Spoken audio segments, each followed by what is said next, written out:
Can you hear me? I have something to say.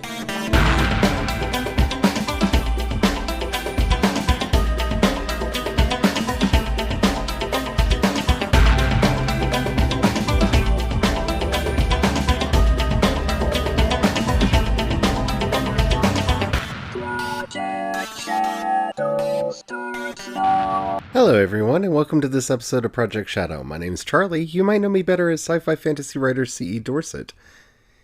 And today I want to talk about our kind and benevolent Dark Lord, who reigns over all childhoods, and I do mean all of them, from time immemorial. Well, I messed that up. Yeah, I want to talk about the Disney-Fox merger because it has happened, and it's a thing now. And it seems like every time I think about doing this and I start looking at lists of things that they own now, I'm just kind of like, huh. So Disney owns Titan AE now. Okay. I mean, it's not the greatest animated movie, but there are some characters in there I really like, and oh man, it has franchise potential. I mean, for goodness sakes, you could reboot it really easily and make it a spin-off of the Marvel Cinematic Universe. Or, with just a few tweaks, it could easily be mixed. I'm trying to say a cross between mixed and mushed. Didn't intend that, but that's what happened. Into Star Wars. Yeah, I can see some of those races in Star Wars. I can see some of those problems and plot points. It's what's happening out in the unknown regions. Yeah, they own that now. They own Anastasia, so is she a Disney princess now? Will she ever be a Disney princess? Does that mean we're going to have to sit through a live-action Anastasia movie? Because let's be honest, the animated one really wasn't that good. And I mean, there's the things that we all know about that we've talked about over and over and over again, like Ripley being a Disney princess now because she is. It's my headcanon. I don't care. You can try to debate me on that, but you're wrong. She's owned by Disney, and so my xenomorph destroying queen is a Disney princess. Now and forever. All hail Ripley. They now own Alien Nation, so maybe I'll get my series back. I mean, it's way past the point that you can bring back the original actors, but as long as you don't tinker too hard with it and make it into like 24 with aliens, I would love to get some more Alien Nation. Like, that was a show that I really liked, and I would like to get more. But the idea of Disney owning it just kind of freaks me out a little bit. And I don't know why. Like, it more than most of the other things on the list. I mean, I don't know why that freaks me out so much, but it does. Unfortunately, Space Above and Beyond, which aired on Fox, was owned by an Australian network. So, yeah. At least I think it was. But I do want more. Or at least let me see it. I want to see it. I've turned it into something in my head that I think was awesome, but I don't know. Disney owns Attack of the Killer Tomatoes. They own Avatar. Not The Last Airbender. The one with the blue guy with the arrow on his forehead for some reason. And if you don't think I'm serious about that, take a look at any pictures of the main character in Avatar. He's got a blue arrow on his forehead, because reasons. Buffy the Vampire Slayer. Ooh, Buffy and Willow are Disney princesses. I kind of want that to be a thing. You could at least do like a short animated movie. I'm sure you could get the original cast back to voice most of the characters, except for one who's in jail right now, because he knows what he did. That would be fun. Die Hard. John McClane is owned by Disney. Dr. Dolittle. That makes sense. The Family Guy. Yeah. Futurama. Is Leela a Disney princess now? Can that be a thing?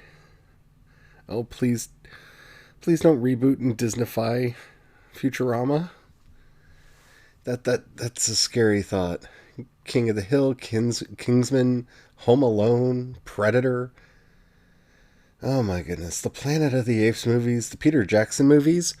That would be cool because I think they could have made for fun movies, and I don't know exactly what happened there, but if you Disney that stuff up, that could be a thing. You know, The Wonder Years is going to make a comeback, but it's going to be set in the 90s and it's going to be edgy. So I'm cool with that, I think. You know, I would volunteer to write for that. Probably. Maybe. Just the sheer volume of stuff that they know now. I'm on a page that has all the TV shows the 20th Century Fox owns. And it's just all of this is now Disney. Like 21 Jump Street. That's Disney now because it is. Ally McBeal is Disney now. America's Most Wanted. I mean, how more Disney could you get than that? They own American Gladiators. That could be fun. I can see that actually as a part of one of the theme parks, can't you? Dude, Andy Richter Controls the Universe. That's a show that should have been animated from the start. So I can see Disney. Oh, yeah, I can definitely see Disney retooling that. I just made myself sad. They own Arrested Development. This is just a crazy place that we find ourselves in now, because now Disney, who already owns everything Jim Henson, so that's the Muppets and the Dark Crystal and Labyrinth. They already have all that. They own Marvel, which is a bunch. And now, I mean, it's just, every time I look at this list, like, technically Disney now owns the original Batman animated series, the, like, Bang Zao Pap one? In theory? Because reasons? Like, that just boggles my mind. And I don't think it's a good thing. I really don't. But that's kind of what I wanted to talk about, and why I wanted to just go through the fact that Disney owns The Fall Guy. Because is anybody out there old enough to remember that? Is it just me?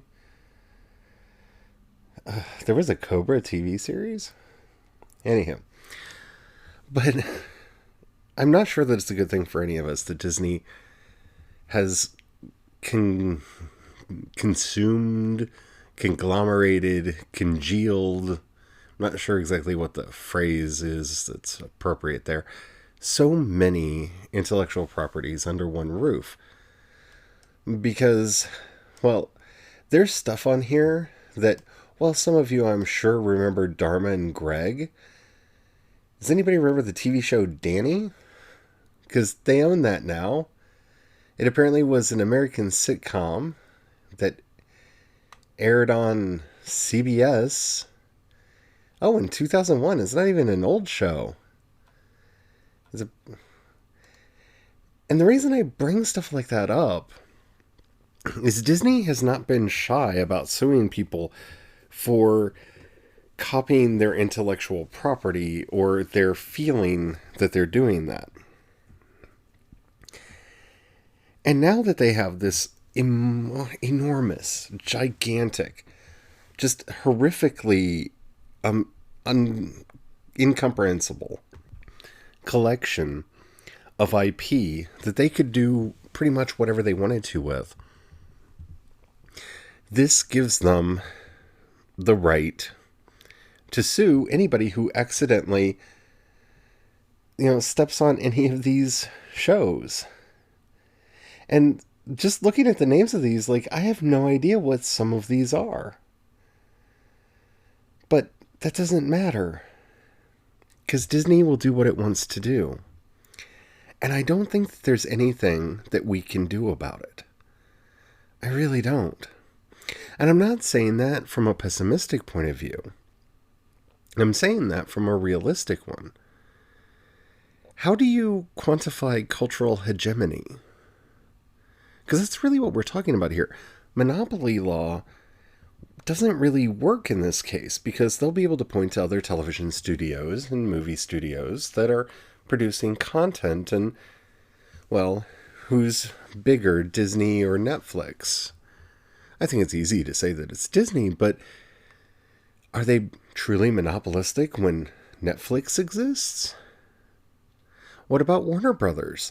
I mean, they're so magnanimous, James Gunn is going to be directing both a Guardians of the Galaxy movie and the reboot of Suicide Squad, which has Idris Elba in it right now, and I hope we're all very excited. But how do you quantify cultural hegemony? Because this is different from monopoly. See, in a monopoly, you can point to a company that has an unfair market advantage that it's able to leverage against its competitors and thus put them out of business so that it's the only game in town. The wonderful thing about creative projects is that, well, anybody can make one. Don't believe me? Go to Wattpad. Just go to Wattpad.com. Search for any crazy thing in your mind. You'll find a story there. And that's not a bad thing. That's awesome. Go to YouTube. One of my favorite games is Can We Break YouTube? Where we just come up with weird random things to search, and very rarely do we ever return no results. Because there's almost nothing that you can think of that somebody else hasn't thought of. So what we're talking about here isn't necessarily a monopoly, though I've heard that term bandied around a lot. Disney is not a monopoly. They're not. And it's hard to make a monopolistic argument when it comes to content creation because there's Netflix and there's HBO and Starz and Amazon Prime, and those are just to name the big companies. That's not even counting small people like me who write their own stories and put them out there into the world. Is it a monopoly? I think that's hard to quantify under the rules that we've had as to what a monopoly is. But now we're forced to ask the question of, does a particular company, like Disney, now present a threat as the cultural hegemon of our world? Because while we can make jokes or even earnestly say that the Marvel movies are the current pop mythology, they are. And if they're not, Star Wars is. Oh wait, they own both of those. What about me and my childhood? And I start listing all of my favorite things when I was a kid. And other than Transformers, Robotech, and they don't own He-Man or Voltron, but everything else, pretty much, yeah. Big Jim Henson fan, they own that now. Big George Lucas fan, they own that now. Oh, I loved the Alien movies. Oh, they own that now. And it's not... This isn't one of those arguments of like, Disney's taking my childhood away, or Disney's... It's not any of that crap. It's something that we really need to think about as far as how much intellectual property should one company be allowed to control? Or is that even something we should be thinking about? See, personally, I, being a little bit of an anarchist, don't like any unjustifiable hierarchies. And is Disney an unjustifiable hierarchy? Well, yeah, they fired James Gunn because some alt-right trolls dug up some stuff from like a decade ago that he had already apologized for, and everybody had already accepted his apology for, and he had already worked really hard to change the kind of person that he is about them. And they just kind of freaked out and overruled the people at Marvel and fired him. Yeah, that's definitely an unjust hierarchy. And that goes to show the kind of control that they're going to have over our future. Now, I think where this becomes more dangerous and much more insidious is not actually in Disney having this kind of power, but in countries that are not ours having this power. and companies like Disney who really like making a lot of money in those countries. What I'm trying to say is Disney is going to make most of its decisions based on what's good for the Chinese market. And I don't blame them. Most multimedia companies are going to be asking themselves, what rules do I have to play by to be big in China? Because, well, there's 1 billion people there. And before you come after me, because I'm singling out China as opposed to other nations, with 1 billion people in their population, that's a market that's pretty much too big to ignore. And you add to that you can't import a movie into China if it has out gay characters in it. Oh, yeah. And you can't import a movie if it has overt expressions of hip-hop culture. Which really makes me want to know what the music score for Black Panther sounded like when it got imported into China. Or if it was just allowed in because, nobody has, other than the lip tattoos, and nobody, well, except for the kids kind of dress in a hip-hop style, because hip-hop fashion is also forbidden. Because they're having a problem with people making rap songs against Xi Jinping. And that's where this can become problematic. Because Disney is a giant corporation and it wants to make a lot of money. So in the inevitable reboot of Buffy the Vampire Slayer, when it eventually comes our way, is Willow no longer going to be a lesbian? Because that's not going to sell in China? That may sound like I'm fear-mongering here, but it is something to really be thinking about. If you are a multinational corporation like Disney is, and you're wanting to make your money all over the world, I mean, think about Captain Marvel. Captain Marvel, in its opening weekend, I think something like 63% of its initial opening weekend was from overseas ticket sales. I mean, it did great in the United States, but it did even better worldwide. And when you look at the numbers, I mean, as I said, it made almost $500 million when you factor in the worldwide gross. That's huge. So is that why the relationship between Captain Marvel and Maria really, goes beyond queer coding? And if you don't know what I'm talking about, Rowan Ellis did a wonderful video on YouTube about Captain Marvel and Maria and their relationship, and I highly recommend that you go watch it. But they're definitely a couple. Maria was Carol's next of kin. They were raising a kid together. That's a family unit. That's not, friends. But, of course, none of that's overt, and that's probably because you really want the movie to do well in China. So, yeah.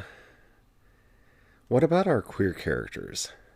What about the hip-hop culture that would be present in some of these properties? Now, they're not going to alienate their American viewers, and so for the TV shows and stuff like that, that's probably going to be fine, because that's popular here. So, they'll continue doing that. But this is where we really have to start talking about cultural hegemony, because it's been a problem for a very long time. And unfortunately, we in the United States only have to start dealing with it now because we're no longer the big guy on the street. See, once upon a time, American media, Hollywood and our various record labels and whatnot, really kind of set the table for what was acceptable and what was really big as far as a film or an album or an artist. And yeah, we can point to outliers from around the world that we're able to sneak in over the years. And over the years, they increasingly start coming from other places. A lot of the music that I listen to comes from Europe and Africa because I'm really into Afrobeat, and I listen to a lot of British music, and oddly a lot of music that comes out of Sweden Like, there are some really good R&B acts that I really love that when I found out they were Swedish just kind of blew my mind. But yeah, they're from Sweden. I listen to a lot of music from there, apparently. That didn't used to be the case, and with streaming services, that's becoming easier and easier. So we here in the American market are starting to feel what other countries felt for a very long time. We're starting to experience what it's like to be the other person. One of my favorite experiences for this is there's a Bollywood franchise that I absolutely love. They're called Doom. You should watch all three of them. They're fantastic. Dhoom. They're so good. And in the third one, the majority of the movie takes place in Chicago. And getting to see what India thinks of not only the United States, but Chicago is fascinating. It's eye-opening, and it's amazing, and wow, just kind of boggles the mind. And then you realize, when you were geeking out about that movie that took place in Tokyo or Buenos Aires or wherever, they probably felt the same way. And I bring all this up with the Disney merger just because it's just unbelievable to me how much they actually own, how much they actually control now. There was a TV series that I absolutely loved. It was called The Gates. They own that now. It's about a vampire and some witches and I think a werewolf and a whole bunch of people. It starred, one of the stars was the kid who plays Rory on Arrow.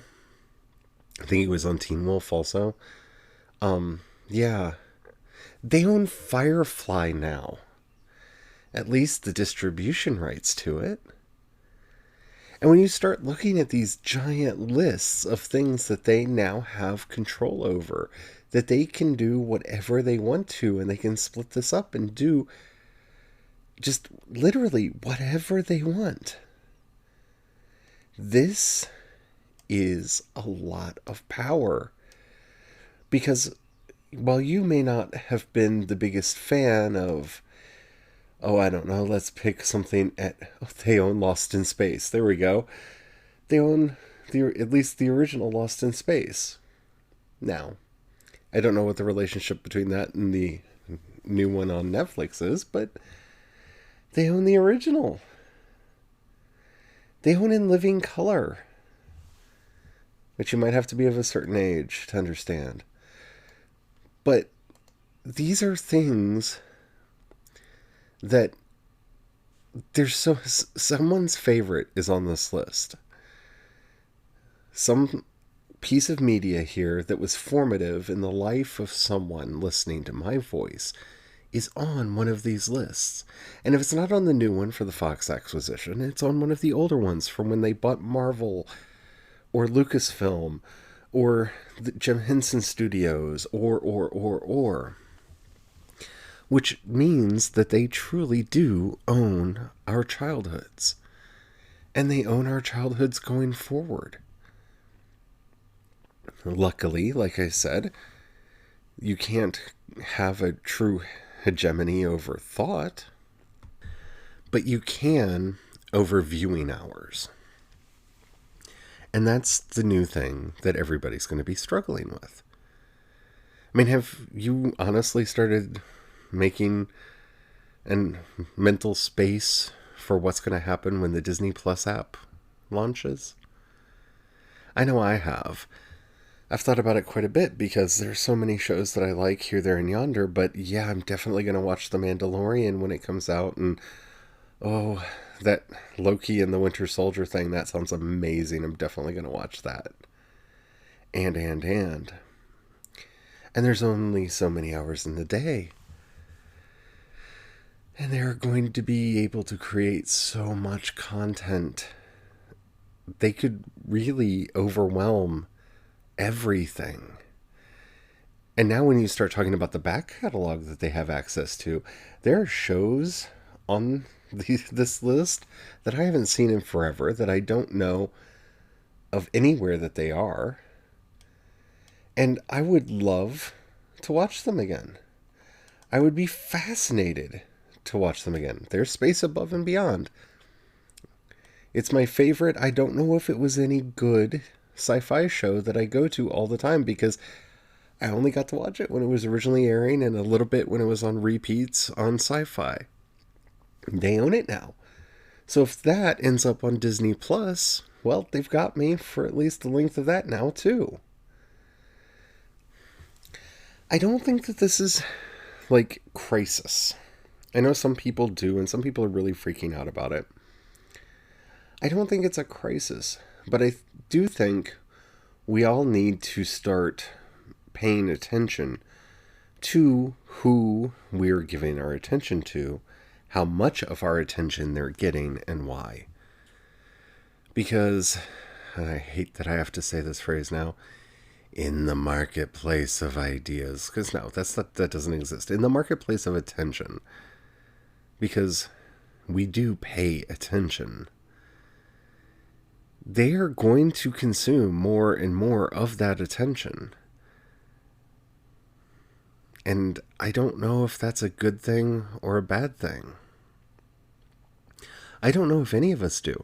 I mean, honestly, and I do mean this, even though it's going to sound like I'm making a ridiculous joke, I don't think anyone has had this much power over the mythological and imaginal mind of a population since the Catholic Church was pretty much the unquestioned governor of Europe.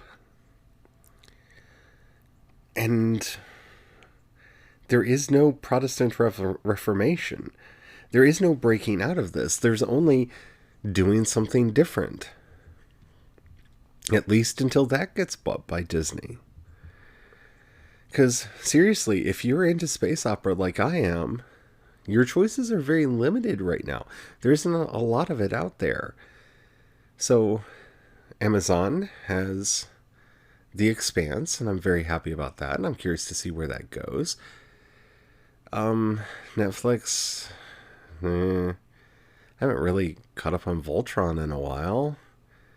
Altered Carbon, maybe, in the future, but it's just like weird future dystopian, so it doesn't really count. I got my Star Trek, which I'm kind of okay with now. I've got the Orville. But my other options are all Disney now. I could go back and rewatch Firefly. Well, that's Disney. I could watch Serenity. Well, that's Disney. Oh, the Guardians of the Galaxy movies. That's Disney. Oh, Star Wars. That's Disney. And that's what I mean by cultural hegemony. They own the rights to most of the properties that we have, for better or worse, invested our attention in, that we have filled our house with, that we have filled our lives with. And I don't think that they will end up controlling us in some kind of a futuristic hellscape where we all must bow to the mouse or we don't get any more entertainment. Just because, entertainment companies, they come and go, and what's popular comes and goes. That's always been the way of things. While it seems that Marvel will reign supreme forever, eventually people will gravitate to some other type of action movie. We were once all about the Western, and the Western went away. It still exists in some places, but not to the prominence it used to have. But we need to start having a conversation, if only with ourselves, about what it means for someone like Disney to control so much. I hope you enjoyed this episode. If you did, and the app that you're listening to me on allows you to rate either this episode or the podcast itself, please do that. That helps me out a lot. That tells the algorithm to share me with more people. If you've got $1, you can pass my way. Down in the show notes, you'll see a link that says Anchor Community Support. If you click that, you can join the project at the $1, $5, or $10 levels. That helps me out a lot. It helps me do pretty much everything that I do. And thank you to everybody who does that. If you don't have any money or you don't feel like giving right now, that's fine. Just, if you think, somebody who would like this podcast, please share it with them. That helps a lot too. I've had a lot of thoughts about this, and I would love to hear what you have to say. You can either hit me up on Twitter, I'm CE Dorset over there, or you can go to anchor.fm and download the Anchor app, follow Project Shadow, and you'll see a little button that says voice message. You can leave up to a 1-minute message. Please keep it clean so I can use it on the show. It can be a question, a comment, or a topic you'd like to hear me discuss. And I really would like to start hearing more from you all. They happened once upon a time when I first moved the podcast to Anchor. And while I know that those who used to call in still listen, I haven't heard from you in a while. So if you would like to call in, please do. If you want to find links to anything else that I do, just head over to projectshadow.com. Until next time, don't forget, have the fun.